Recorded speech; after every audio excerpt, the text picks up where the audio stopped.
Hello students, now I am again with you another topic of business law unit 3rd. Main topic is Indian Partnership Act 1932 and today I discuss with you the resolution of the partnership firm. So in that particular term I discuss with you about the different conditions and different terms of dissolution of the firm. So firstly, I just want to give you the explanation or definition of the resolution. Resolution basically होता क्या है? According to section 39, resolution of the partnership between all partners of all firm is called resolution of the firm. जब partnership जो है between all partners of the firm resolve की जाती है, dissolve हो जाती है, तो उसको dissolution of the firm कहा जाता है. तो बेसिकली डिसोल्यूशन जो होता है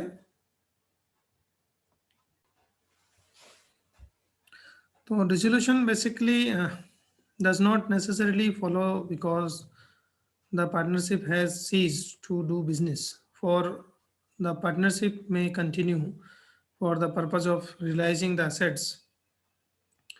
तो dissolution does not necessarily follow केवल इसलिए फॉलो नहीं कह सकता कि partnership has ceased to do business business नहीं करने के लिए सीज कर दी गई है, ऐसा नहीं होता है. कई बार डिसोल्यूशन जो है फर्म्स के रियलाइजेशन की जो प्रॉपर्टीज जो होती हैं, उन असेट्स होती हैं, उनको भी रियलाइज करने के लिए भी डिसोल्यूशन किया है.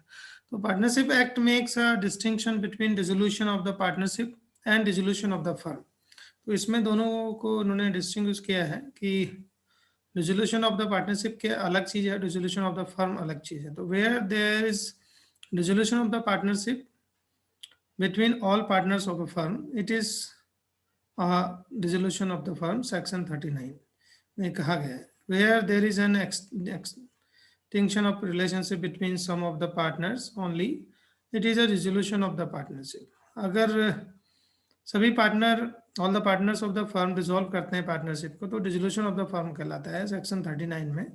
और कुछ पार्टनर ही अगर फर्म को डिसोल्व करते हैं आपस के रिलेशंस सही ना होने के कारण, तो उसको डिसोल्यूशन ऑफ द पार्टनरशिप कहा जाता है. तो दोनों में ये अंतर है. जब सभी पार्टनर मिलकर किसी पार्टिकुलर पार्टनरशिप फर्म को डिसॉल्व करते हैं तो उसको डिसोल्यूशन ऑफ फर्म सेक्शन 39 के अकॉर्डिंग कहा जाता है. लेकिन जब कुछ पार्टनर ही फर्म के अपने रिलेशंस के कारण, रिलेशनशिप जो है उनकी अच्छी नहीं होती है, उसके कारण वो पार्टनरशिप को डिसॉल्व करते हैं, तो उसको डिसोल्यूशन ऑफ पार्टनरशिप कहा जाता है. सो डिसोल्यूशन ऑफ द पार्टनरशिप में और may not include the dissolution of the firm. तो ये जरूरी नहीं है कि डिसोल्यूशन ऑफ पार्टनरशिप जो है फर्म को भी डिसॉल्व करेगी, but dissolution of the firm necessary mean to dissolve the partnership as well. लेकिन अगर डिसोल्यूशन ऑफ द फर्म होता है तो वो पार्टनरशिप को डिसॉल्व कर सकते हैं, डिसोल्यूशन ऑफ पार्टनरशिप भी हो जाएगी ऑटोमेटिकली. तो ये दोनों में डिफरेंस होगा. तो बहुत ही माइनर सी चीज़ है, इतना ज़्यादा इसमें बहुत ज़्यादा सोचने की जरूरत नहीं है, बहुत सिंपल टर्म है. तो डिसोल्यूशन ऑफ द फर्म जो है पार्टनरशिप जो है वो क्या होता है, पहले हम इसको देखते हैं. Dissolution of the partnership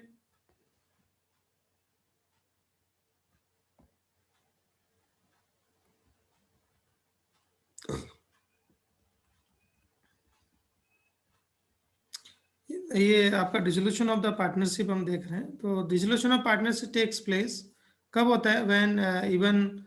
when there is no dissolution of the firm. जब डिसोल्यूशन ऑफ द फर्म नहीं होगा, in that the following circumstances, अलग अलग कंडीशंस होंगी. ये क्या सर्कमस्टेंसेस होंगे? By the expiry of fixed term of which the partnership was formed. अगर कोई पार्टनरशिप फॉर्म करने का कोई पर्टिकुलर टर्म था, कोई पीरियड था, अगर वो एक्सपायर्ड हो जाता है according to section 42 subsection A के अकॉर्डिंग, तो पार्टनरशिप डिसॉल्व हो जाती है. By the completion of the event adventure, section 42 subsection B के अकॉर्डिंग कोई पर्टिकुलर एडवेंचर, कोई पर्टिकुलर इवेंट्स के लिए अगर हम पार्टनरशिप करते हैं तो ऑटोमेटिकली उस इवेंट को पूरा होने पर वो पार्टनरशिप डिसॉल्व हो जाती है. By the death of the partner, कोई पार्टनर की डेथ हो जाती है सेक्शन 42 सबसेक्शन सी के अकॉर्डिंग, तो भी जो फर्म है वो डिसॉल्व हो जाएगी. Bye the insolvency of a partner, किसी पार्टनर की इंसॉल्वेंसी होने के कारण, कोई पार्टनर इंसॉल्वेंट हो जाता है, दिवालिया हो जाता है, तो सेक्शन 42 सबसेक्शन डी में पार्टनरशिप ऑटोमेटिकली डिसॉल्व हो जाती है. By the retirement of A partner, अगर कोई पार्टनर जो है रिटायर्ड हो जाता है तो भी उस कंडीशन में सेक्शन 42 सबसेक्शन ई में जो पार्टनरशिप है वो डिसॉल्व हो जाएगी. In all the above cases, the remaining partners may continue the firm in persuasion of an agreement of that effect. If they do not continue then the dissolution of the firm takes place automatically.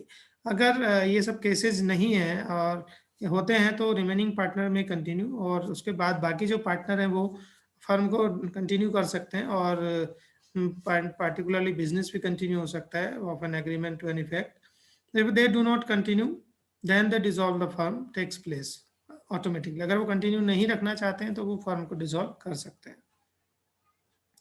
Now we discuss the dissolution of the firm.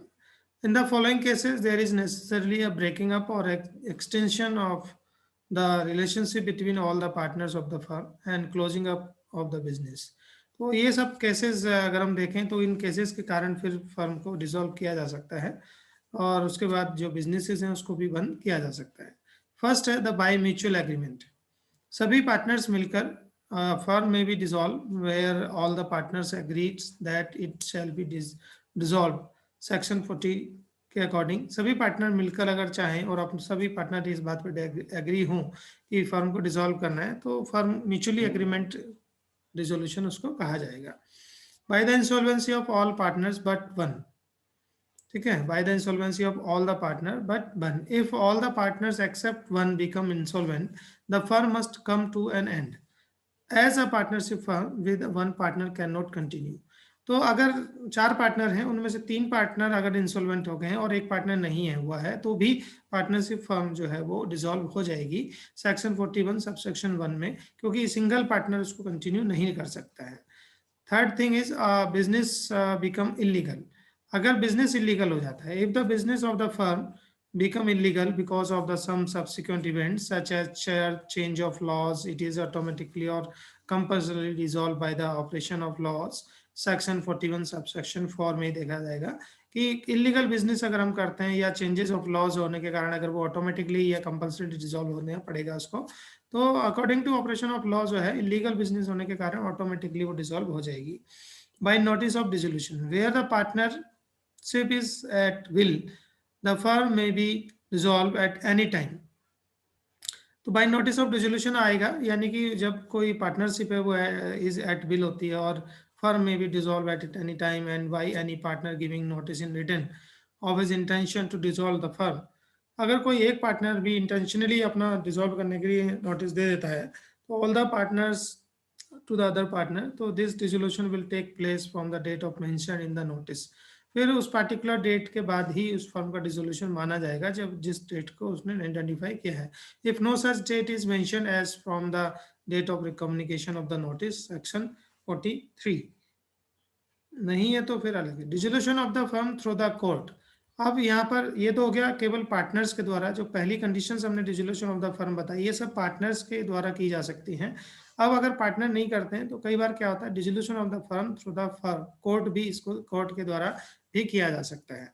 तो court के द्वारा कब किया जाता है, इसमें अलग अलग कंडीशंस आती हैं। Unlike partnership at will, the partnership of fix period can not B dissolved by the notice, it could only be dissolve by the court. अगर पार्टनरशिप एट बिल है और सभी पार्टनर्स जो हैं particular fix period can not B dissolve नहीं कर पाते हैं तो फिर कोर्ट का रास्ता जो है उसको अपनाना पड़ता है पार्टनर को, and it could only be dissolve by the court in suit by a partner.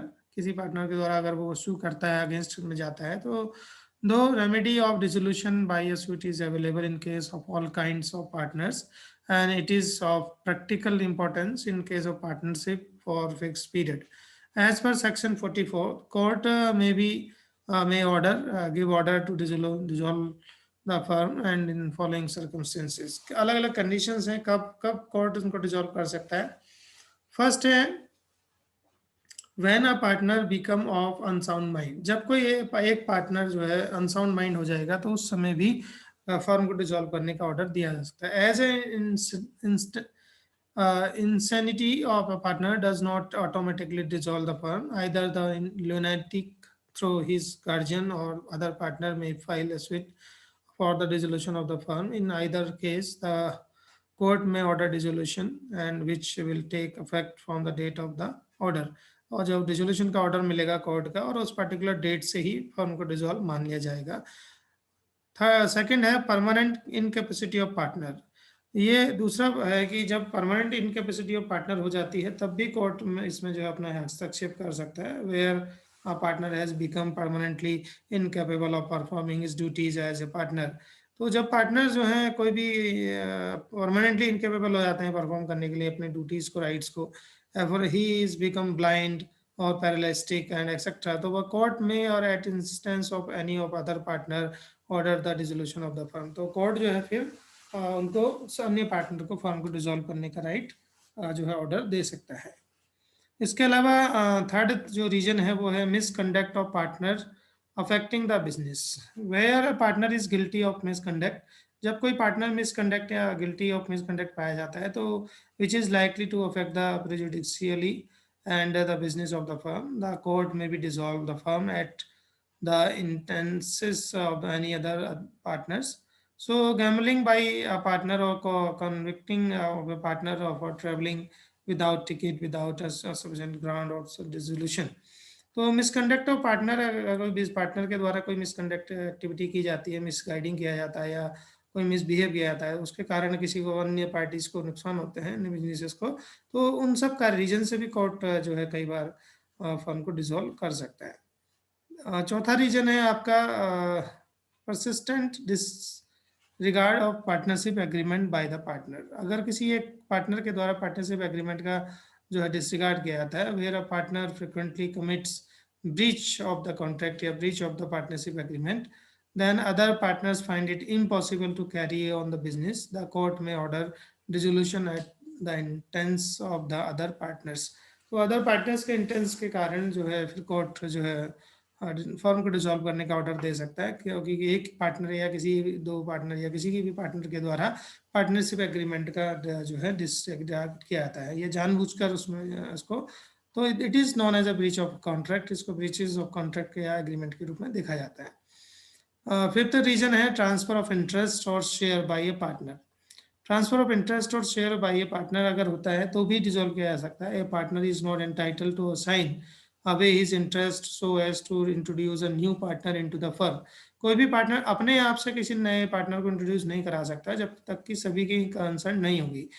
तो where a partner has transform the whole of his interest to the third person और where his interest has been attached under a decree or sold under the process of law, the other partner may sue for dissolution। जब तक सभी partner फिर अन्य partner जो है dissolution के लिए केस कर सकते हैं। तो अगर ऐसा कोई व्यक्ति करता है तो उसके अगेंस्ट बाकी पार्टनर जा सकते हैं और कोर्ट फिर उनके अगेंस्ट जो है सिर्फ फर्म को डिसॉल्व करने का ऑर्डर दे सकता है।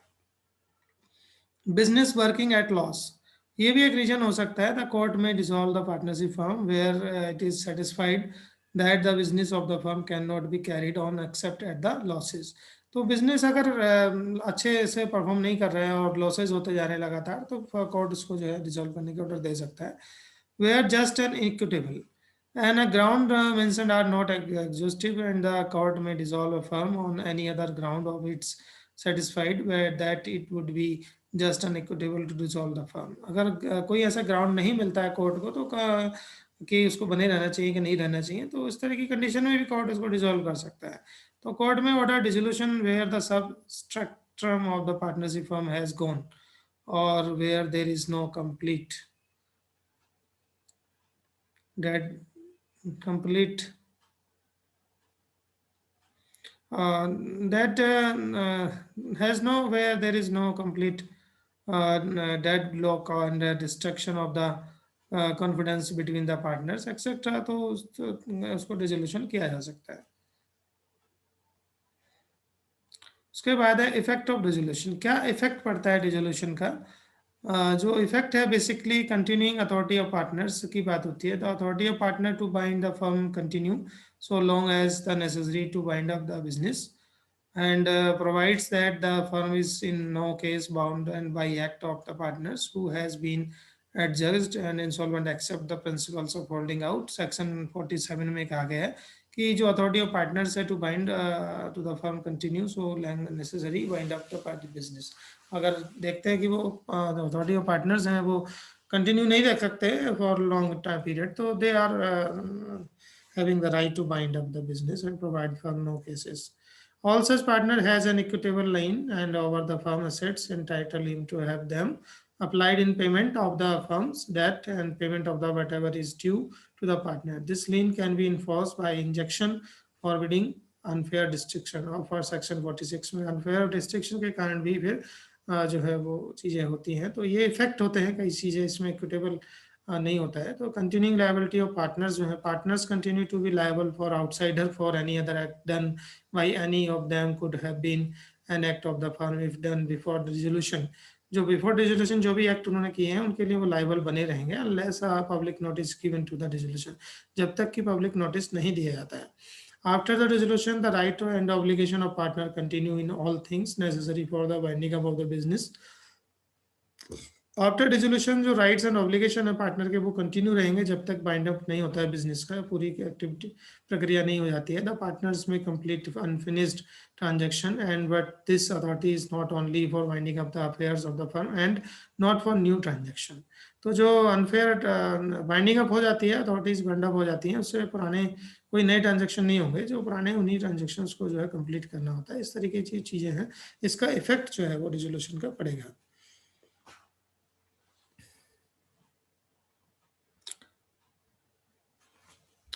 Right to return of premium जो है आफ्टर डिसोल्यूशन, ये भी एक इसका होता है. To buy entry into the existing firm, a new partner sometime has to pay premium to existing partners and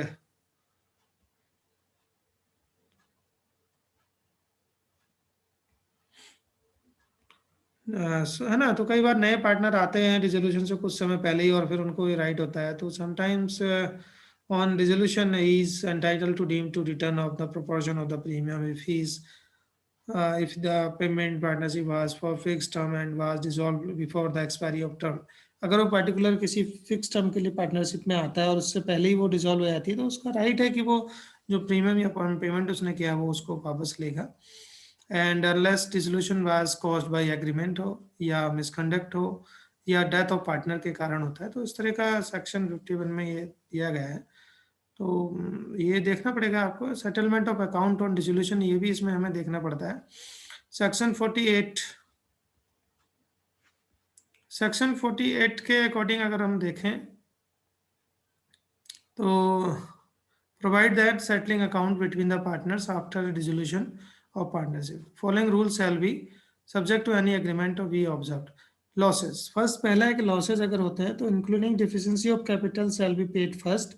तो डिफिशिएंसी ऑफ कैपिटल है वो पे किया जाएगा out of the undistributed profits and next out of capital the lastly if necessary by the partner individually in proportion of which they were entitled to share profit.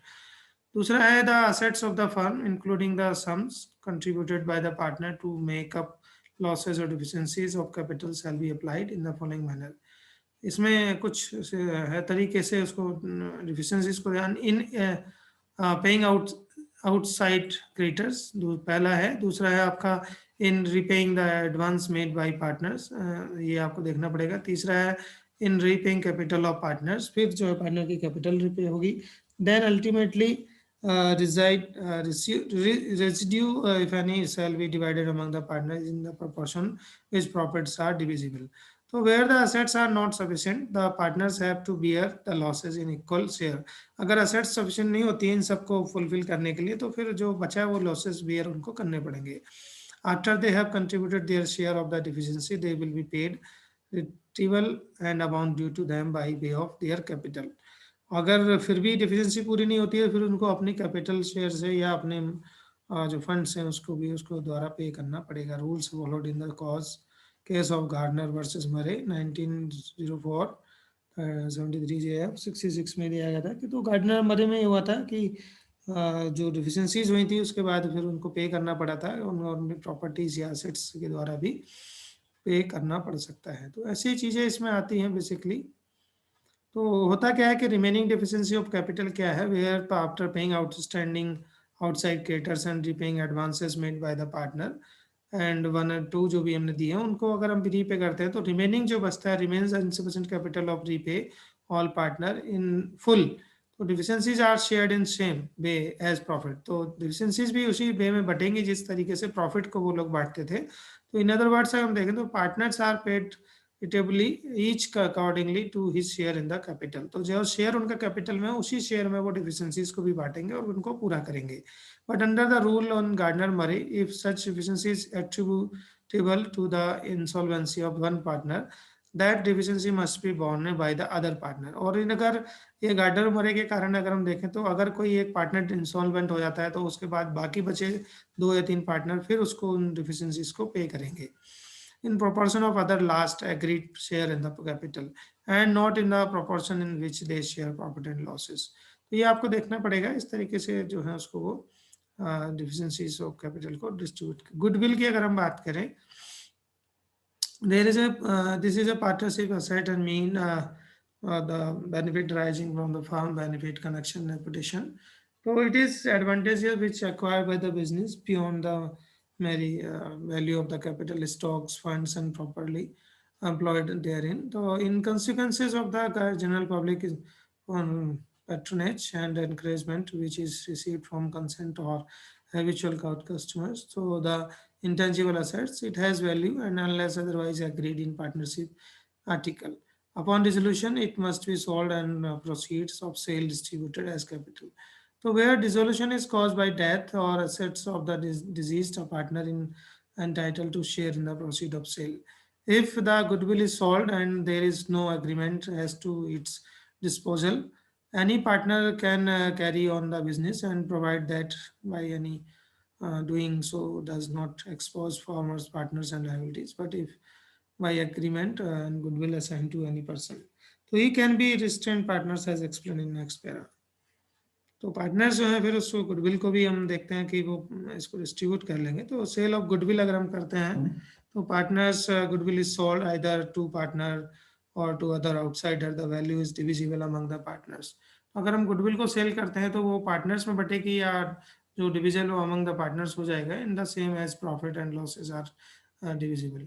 So right of buyers and seller in goodwill, तो यहाँ अलग अलग तरह के rights हैं, उनको ज़्यादा इसमें ज़रूरत नहीं है आपको समझने की। तो ये चीज़ें हैं बहुत सारी जो इसमें आती हैं। तो बेसिकली सेलर्स राइट क्या है एंड अदर थिंग्स, तो यहाँ हम देखेंगे कि जो राइट्स हैं वो अलग अलग राइट्स उनको मिल जाते हैं। तो बायर्स राइट्स क्या होता है, on the sale of goodwill they by the buyers may unless for the terms in the contract of sale provide otherwise, to represent himself in continue in the business, तो वो अपने आप को continue in the business represent करेगा, maintaining his exclusive rights to the use of the firm's name, और अगर वो firms name use करना चाहते हैं तो उसको मेंटेन करना पड़ेगा। Solicit former customers of the business understand seller of the goodwill from doing so. Sellers के राइट की बात करें तो vendors may enter into the competition and with the purchaser unless he is prevented by valid consistent closure sale of contract etcetera. तो ये चीज़ें आपकी goodwill में आएंगी। तो इस तरीके से कुछ चीज़ें हैं। I hope you understand about the dissolution of the firm। तो dissolution of the firm और dissolution of the partnership दोनों different thing है, तो इसको समझना जरूरी है। तो dissolution of the firm क्या है, जब all partners are agreed to dissolve the firm or the business activities, so then that is known as the dissolution of the firm। and if one or two partners are interested to dissolve the partnership or after the expiry of period or other things and of the business, so then the partnership dissolution, it is called as partnership dissolution। So I hope you understand. If you have any problems and queries, then ask me.